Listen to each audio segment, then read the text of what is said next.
Everyday girls, where you at? Holla if you hear me. Everyday girls, strike a pose now if you with me. Everyday girls, where you at? Holla if you hear me. Strike a pose now, let get lit. Everyday girls, where you at? Holla if you hear me. Everyday girls, strike a pose now, let get lit. What we gotta say might be different, but we be really out here every day, trying to live it up. We just set the tone and we switch it out the blue. Show up every 24, that's just what we do. Said you need a break, soul sister, here's your invitation. We just made it catch a little phase for your meditation. Let me do it. Everyday girls, where you at? Holla if you hear me. Everyday girls, strike a pose now, let get lit. What we gotta say might be different, but we be really out here every day, trying to live it up. What we doing? Welcome back to Everyday Girls. I don't feel like doing the tagline today. We if just trying you to. don't know us by now. You will never, never, ever know us. Ooh. Welcome back to Everyday Girls, where girls just want to laugh, love well, and make lasting connections. We missed y'all. I don't feel like it's been that long since we recorded, but It hasn't been long at all. Really? We just released a double whammy for y'all last week. well, it just be seeming like so much time in between just because I be thirsty to record. We gonna do check-ins, but we gonna keep it brief. One word. How you doing? One word. One word, one sentence, one phrase. To be determined. TBD? Mm-hmm. Okay. You like that, don't you?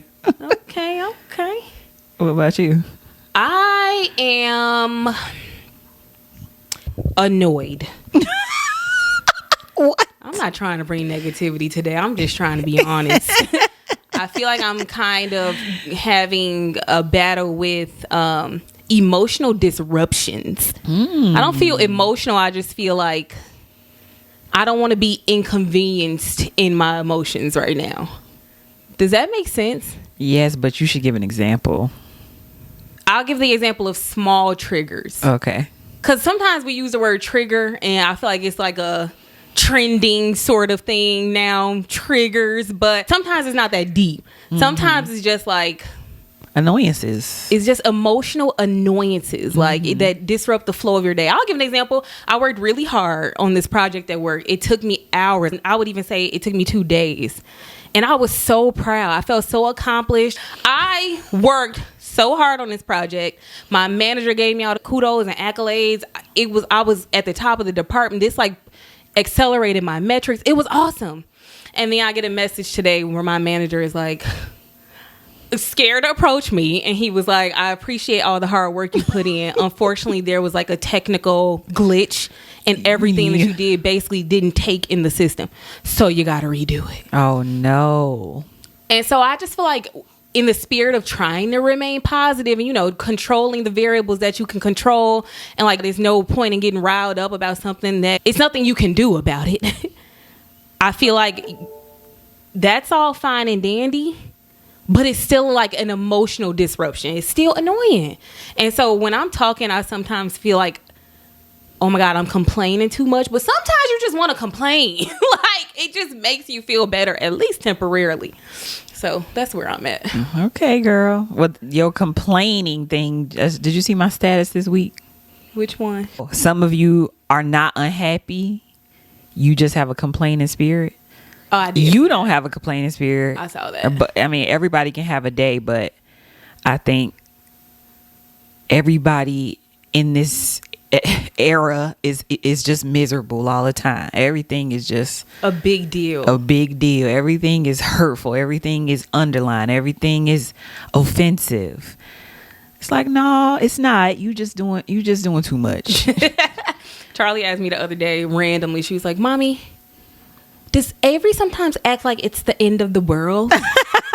Exactly, Charlie. And I don't think she was saying it because he's done anything. I think she saw it, like somebody say that on a YouTube video. And I was just like, I mean, I feel like we all act like it's the end of the world depending on the circumstance. But no, I I wouldn't describe Avery as the type of person that always acts like it's the end of the world. It was so random when she said that. She's so smart and intuitive. Yeah, she really She is. probably did have reference that Avery was being a little dramatic one day.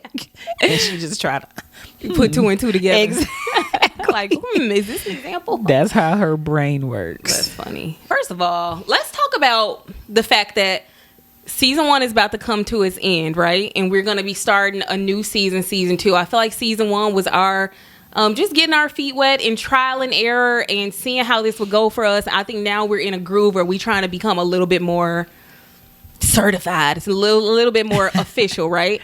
And so we are going to be having more like structured shows where you can look forward to like repetitive segments and things that we're doing. I feel like in season 1 we tried a few things. Some of them stuck, some of them didn't.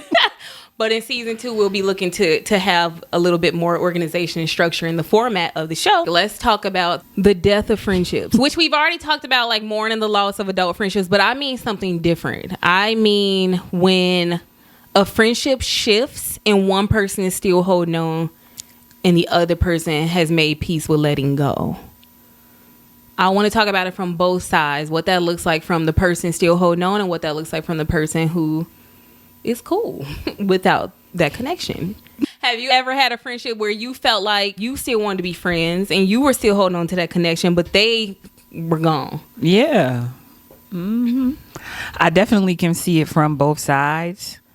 But I think, to be fair, just because you feel the friendship is over, because you've elevated and you've changed, that person may have not changed. And so they still feel the same.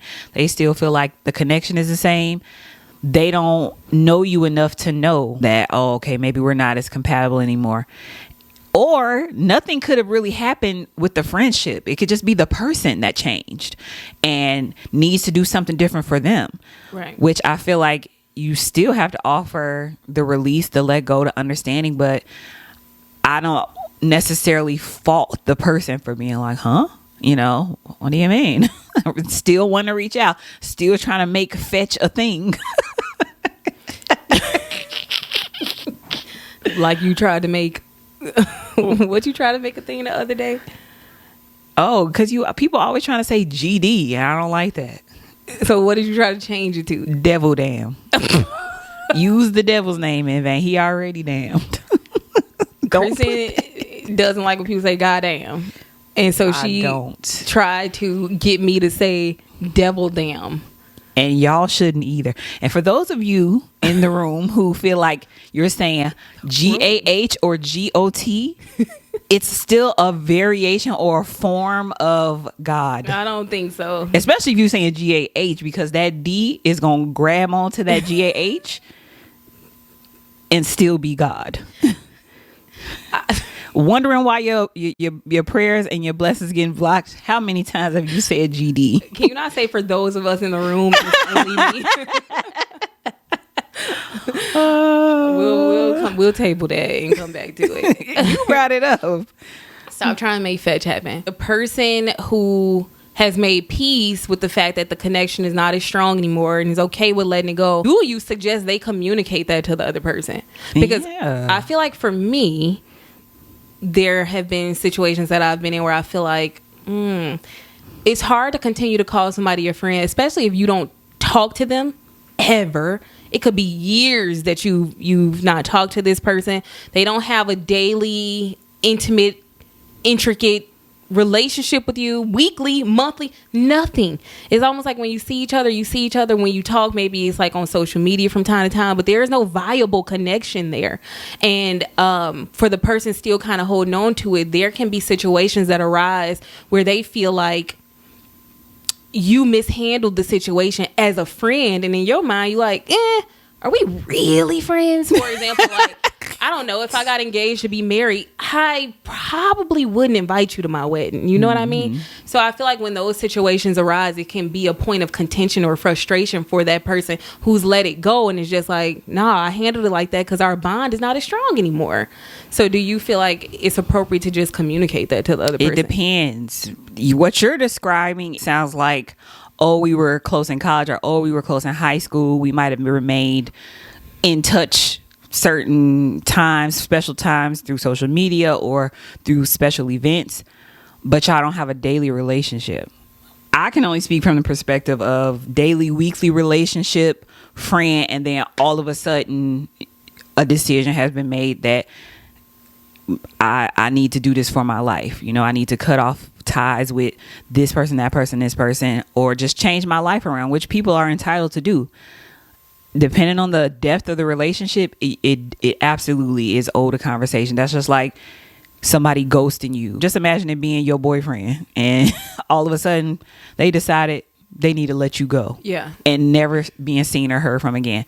It's definitely worth the conversation. And I just think while people are doing what's best for them, that doesn't mean negate just the human to human part of you that gives off compassion, because there is a certain point in time where you'll need that same compassion or where somebody else has given you that already. And so I think that that's balance is so important.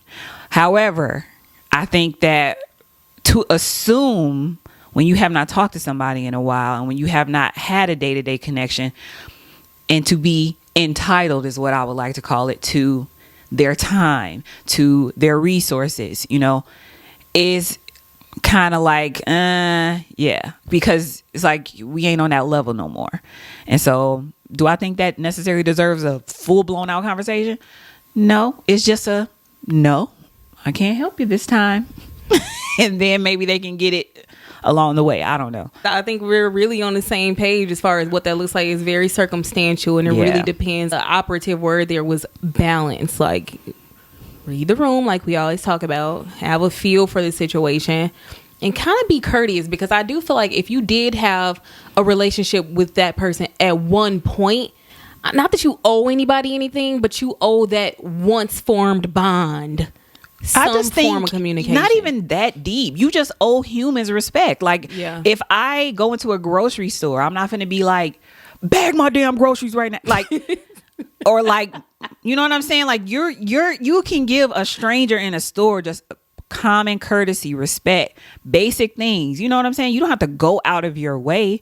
But I think that it's hard when you have, like in your instance where you poured and you literally are just trying to grab a hold of your self and say, I need to do this for me. I have to be to not have self-betrayal, you know? And so, but I just think once you grab a hold of it, it's like, okay, now let's iron out the details. Okay, well, you mentioned the need to have self-preservation, and I think one thing that has come up for me this week is that I realize that any disruption of my time is an inconvenience. And I don't know how to like perfectly illustrate that, but I do kind of want to bring this up and talk about it, because I don't know if people actually realize that when you ask somebody to do something who already wears a lot of hats, that one little ask can be what sends them to their breaking point. I'm bringing this up to maybe be helpful to people. I don't know in what way, but it's almost like one thing you said the other day, you wanted to have a conversation with a family member, and you said, you asked them like, is this a good time? Or do you have the capacity? Or do you have the emotional capacity to take this on? And like, I really feel like that's a great thing to ask, especially to somebody who you know who I got that from? Is a busybody. Ariel Sayers. Yeah. Yes, because one time I was getting my hair done, and you know, as a stylist, I'm sure, you know, she feels like she wants her clients to come and relax, and I'm also her friend. So she was like, do you have the capacity to talk today? Like, and I'm like, that was so nice of you to ask, but yeah girl, come with it. Yeah. So I just think ever since she brought that to my attention, like I always feel like, well, probably not to you so much, sorry, but I always ask that to outside people. It's okay. I don't care. This ain't that. I feel like people think just because you have free time means that free time can be dedicated to them. Even in my free time, that's not free time. It's time to either rest or regroup. And even when I feel like I'm taking free time, I am sacrificing time that could be spent doing something that I need to get done. So it's just hard. I feel like time management has been like a thing for me where I'm like, there is not enough time in the day and it's only one me. So yeah, I just even still put the responsibility back on yourself to communicate that. Like, it's nobody else's MO, unless probably they're your spouse or your partner, to analyze that. I think that question is necessary, but too, they don't know that they the 10th person texting you that day, and by taking responsibility, I mean being okay to not respond, which you already do. Being okay to not respond, being okay to say no, period. And being okay with the feelings that you have after you say no, because that is what lingers. Is like, oh, you feel bad. Right, you feeling bad.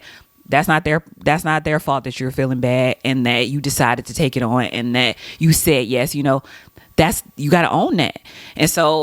And that's not easy. Mm-hmm. It's hard not wanting to hurt people's feelings. Correct. Feelings infiltrate every single day. Like, you considering your own feelings, you considering other people's feelings, and I feel like if you have any level of empathy, you are concerned about how your actions or words are impacting people. And so it's just hard. And I think it's also hard for people who are used to you jumping up and saying, yes, I can do that. It's an adjustment for everybody all around. But you got to let people relearn you. Yeah. Boundaries are super, super important for sure. Well, I feel like in my quest to be kind and have more empathy and stuff, I feel like I've been living a lie.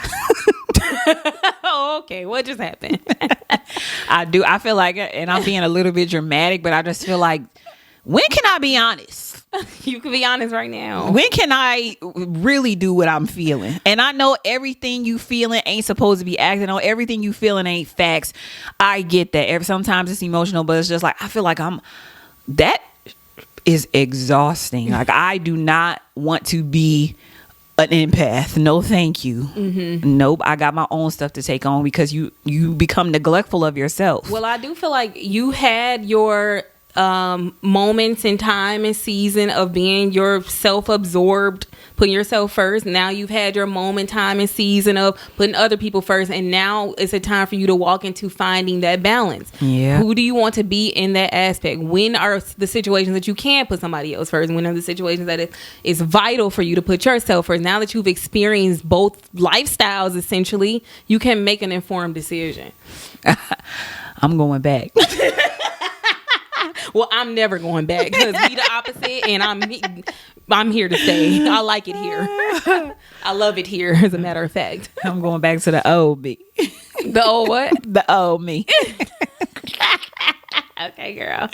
What we've been talking about is shedding. And so I do want to ask you, any moments of like recent shedding that you have, or any revelations that you've come into about yourself?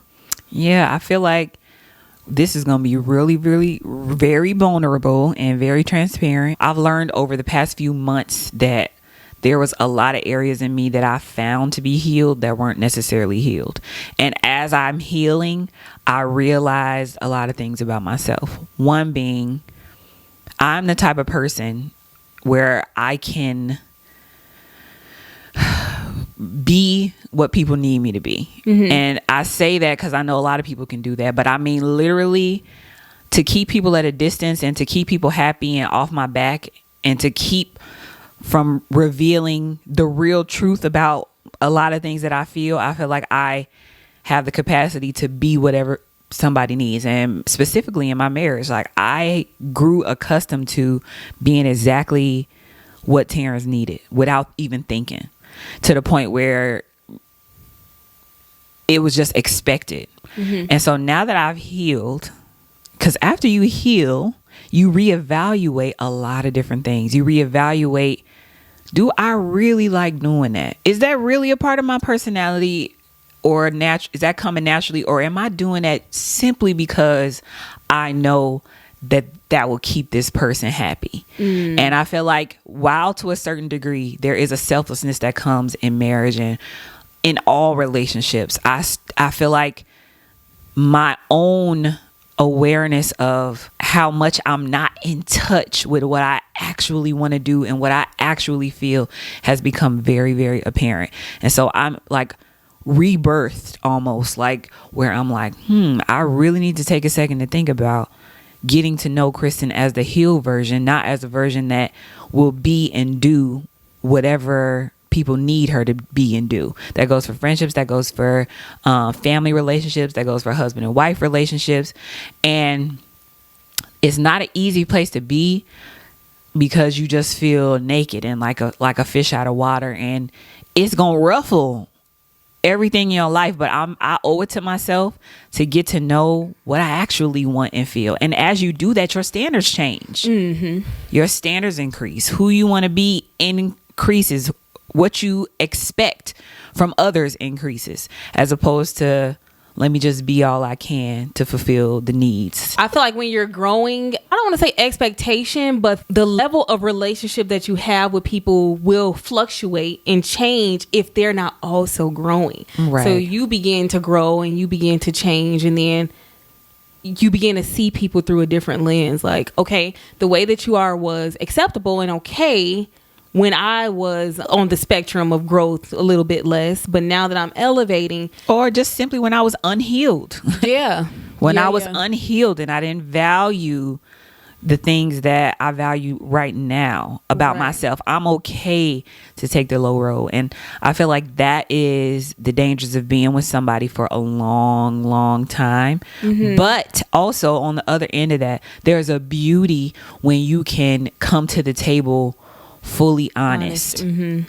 It's like you almost have to like rip up the weeds, rip up the old flowers because they barely hanging on, replow the land. That's what we say. We can work with the truth. We can work with the truth. We replowing the land. We putting down new dirt. We got to start all over. We got to start planting new seeds. Mm-hmm. And that is exhausting. Yeah.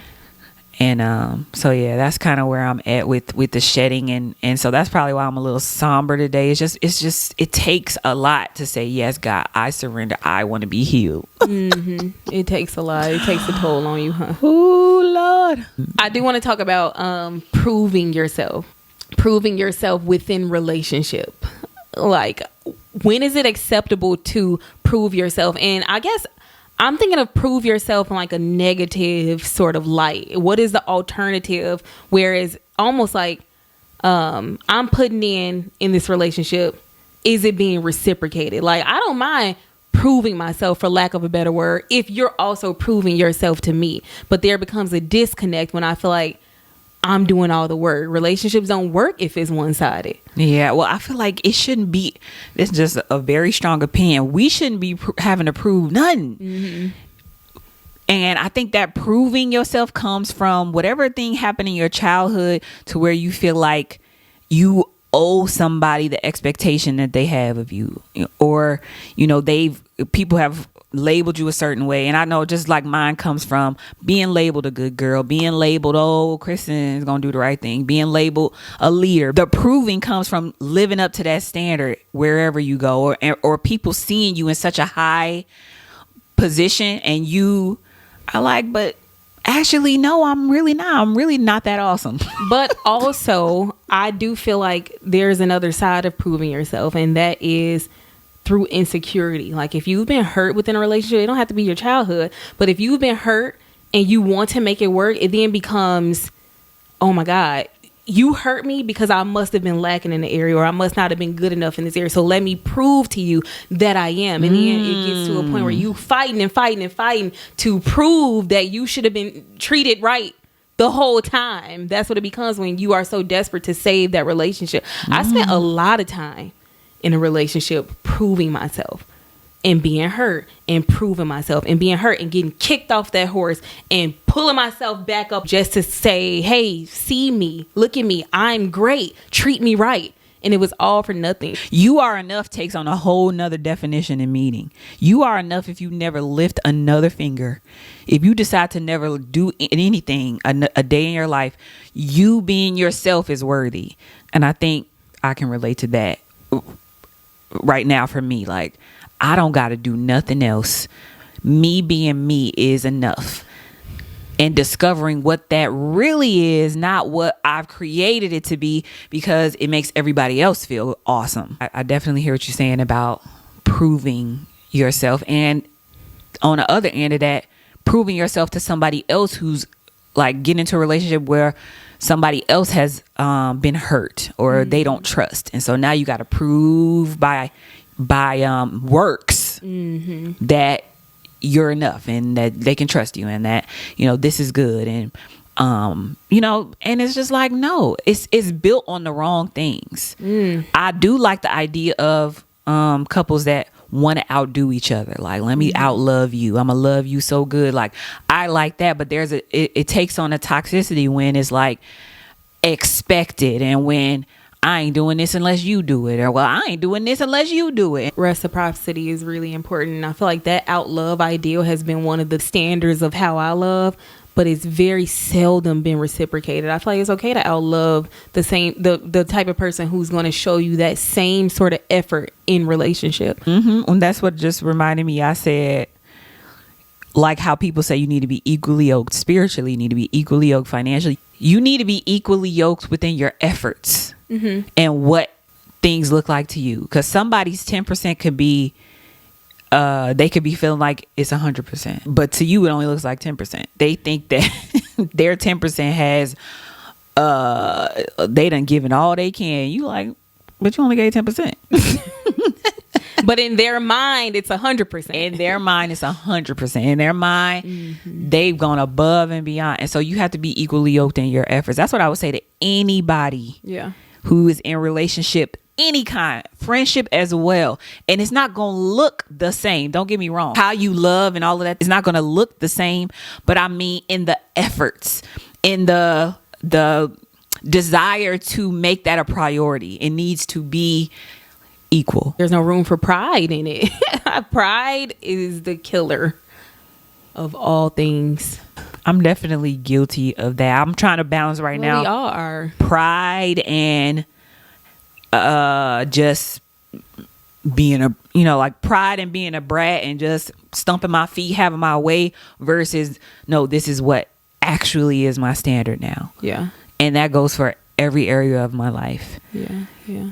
I used to struggle with the idea, I think a lot of women do, of being married early or at a young age. But we recently had a conversation where it's like, no, I'm grateful that I'm 33 years old. I don't know what my future looks like, but I'm grateful to have the opportunity or to welcome marriage into my life at a later age when I am a little bit more healed than I was at 21, or I have a lot more wisdom now than I did at 21. It looks bad when unhealed people are in a relationship. It does. And it can be good. I just want to clarify, relationships are going to have ups and downs. And things may look terrible and then they may turn around. That is just something to have, especially if you are married. However, there has to be two willing parties. Michelle Obama said sometimes you're going to give 20, your spouse is going to give 80 sometimes. But they got to be willing when it's time for them to pull the weight. They need to be willing to pull their 80 sometimes. Now, if you just always pulling the 80 since 99, something ain't right. Something ain't right. I also think it's important to say, in my opinion, healed is not a destination. It's not something I feel that's like attainable. I have an issue when people say I'm healed. Can you ever completely be healed from something? You can, but I almost feel like it's like grief. Like you can almost be 99% healed from something, for some trauma or something that hurt you, but you're never going to forget it and forget the way that it made you feel. So I just want to say healed, in my opinion, is not a destination, but are you healing? Are you evolving in that healing? Are you operating from that hurt or unhealed place? I think those are like the factors to consider when we talk about healing. Yeah, you just reminded me of a good metaphor. It's not even really a metaphor because it's still your body healing, but your physical body, when you get a cut, when you get a scratch, instantly it hurts. It hurts real bad. Over time, it heals. Yes. Sometimes a scratch fully goes away and you don't see it, think about it, feel it, but sometimes that mark remains. And so the impact of the trauma is going to affect the healing process, but some things will always have an effect on you. Yeah. You'll always see the scar. You'll always be reminded of it in certain ways, but how are we going to deal with it? Are we just going to cover it up, or are we going to acknowledge it and say, man, I really healed from that. That's not where I'm at no more. I'm not where I used to be. That mark isn't as prominent as it was before. Let me throw some more cocoa butter on it. Butter on it. We got a little heavy today. Maybe do something uplifting or a positive. Are you feeling like putting anything positive in the atmosphere? To put something just encouraging out there. I don't know how this is going to come off. It might very well come off harsh. I think it needs to be said that if somebody is like turning you into a different person or weighing you down, and every day you feel this strain or this will to live, that person does not belong. Mm-hmm. It's easy for people to be like, no, that's not love. It's too hard to say what love is. So I would never take that away from people. I've been in one of the most volatile situations that I'll ever be in my life, because that shit is never going down again. But I would never sit here and discredit that situation as being loved, because I love that person and I do feel like that person loved me. Could we get it right? No. However, because I'm in such a good place right now, I look back at that time and I feel sorry for myself. Like, you woke up every day and literally and figuratively had to fight for your life just to get out of bed. And that's the impact that that person was having on me. And nobody deserves to live like that. And so I don't know who I'm talking to right now. Whoever's ears these words are falling on. If these words are impacting you or you feel like they're striking a chord, it's probably because you are out there fighting for your life because this other person is putting you through something. And that's not okay. I'm not going to say definitively get out, but I will say begin to evaluate. Yeah. And reevaluate. Make a plan for yourself and figure out how you are going to choose life. Yes. I would say along with that, when you are feeling confused, uncertain, unsure, tormented in your mind, let me tell you where that's not from. Above. It's from below. It's not from God. It's not of God. It's not in the purposes and plans for your life. Anywhere confusion lives. If you're uncertain, unsure, everything is just, I don't know. And I'm not just talking about relationships. I'm talking about in your life. If something is bringing you mental strain and torment, it's probably time for you to allow that thing to go on about its merry little way. And so that is what I want to say to that. I love it. Ultimately, you don't have to live that way.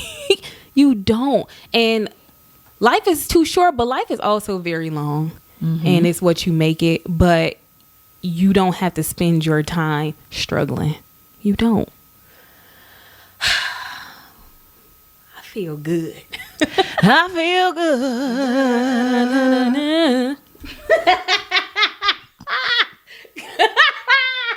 Okay, I did. See, can't join the choir. It's the remix. Oh, can we just do one thing that's stupid? Okay. What? I want to do a run. You know what I mean? Okay, we can try. To the same song, just our different interpretations of. Okay, what song? We're never gonna agree on. No, the song you've been singing today. You've been singing. If you look at my life, you can see what I. Okay, so you want me to sing how I would sing it? If you look into my life, you'll see what I see. La, da, da, da. That's how you was thinking? Are you kidding or for real? Well, I thought I was for real. I didn't like that song choice. Can we redo this segment? Right now. Yeah, let's get a better song. Okay, go ahead. All jokes aside, I started a new Instagram. It's called Anybody Can Sing If They Want To. If you think I'm playing, look it up, because anybody can sing if they want to. Singing brings joy. It's not just people who can sing and who are blessed with the talent that have the right to sing. Anybody can sing if they want to. So if you're interested in being featured, DM me a video of your car concert, your shower concert, your whatever concert, and I will feature you, okay? Because you got a right to have your voice heard. What I really want to do is be able to be on a mic. Like, you just want to perform. I just and wanna, lip sync. I just want to perform. You know, there's a show out there. I know, but I don't want to lip sync. Let me tell y'all. Take it or leave it, but I really be having like good ad libs and runs and like transitions around songs. No, we taking it, sis, because that's true. I would never take that from you. Like my runs that I add on, even though the execution is poor. The concept be like, oh, okay. So if I play a song right now, can you add some runs to it? Yes. All right. We about to do it. Okay, it's my moment. Don't lose yourself in the Who music. do you like, Jill Scott? I like everybody. How about India Ari? No.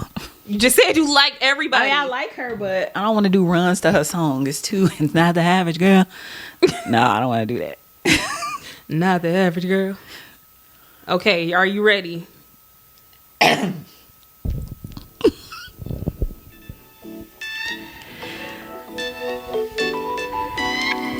Don't let me. Sorry. Shooby dooby doo doo. Wait, let me start. Shooby dooby doo doo. Listen. Won't you come and take a long walk with me, baby? I'm pleased. Oh yeah. I really dig your company. Company. Your style, your smile, your peace mentality. Mentality. Have mercy on me. Me. I was blind, now I can see what I came supposed to. Turn it off. Yeah, I'm not gonna lie. That was not even remotely good. I had so much faith in you, and you let me down every time. Me? Like, what the hell? I don't understand. Were you nervous? You just put on the spot. Were you nervous? Were you nervous? Were you nervous? Kristen, were you nervous? Kristen. Because not one of them hit. Not one of them hit. I couldn't find the notes. You couldn't find nothing. Okay, I'm going to give you one more chance. Okay, let me get into it. Please don't let me down. Is it the way you love me, baby? Okay. When you touch my body. When you touch my body. Less is more. Woke up this morning. Hey, that's it. You can only do it on an empty space. Otherwise, you're going to be trying to be No, too you much can't. like You do like the song. this. A smile on my face. And what I do next. What I do next. I cleaned up. My place. I'll tell you what I ate. Raisin. Raisin. Bacon too. Don't forget the green. Okay, that's enough. Well, can I shout out me? What? I'm doing the damn thing, okay? I wear a lot of damn hats. I just want to give kudos to me. Okay, maybe not. Okay, Snoop Dogg. What you mean? I like to thank me for having my own back. Facts. Let's just wrap it I up. hope y'all enjoyed. Thank you guys so much for watching and supporting Everyday Girls. We only have like one more episode of this season, so if you haven't already got caught up, please get caught up. Like, subscribe, and share. And as always, thank you for watching. We'll see y'all next time. Everyday Girls, are you out? Everyday Girls, are you out? The only thing I would ever ask you is that if you're gonna do that, can you give it a pause? No. No, stop trying to control me. I'm not trying to control you, but it's hard to edit that out. It's because you start right away.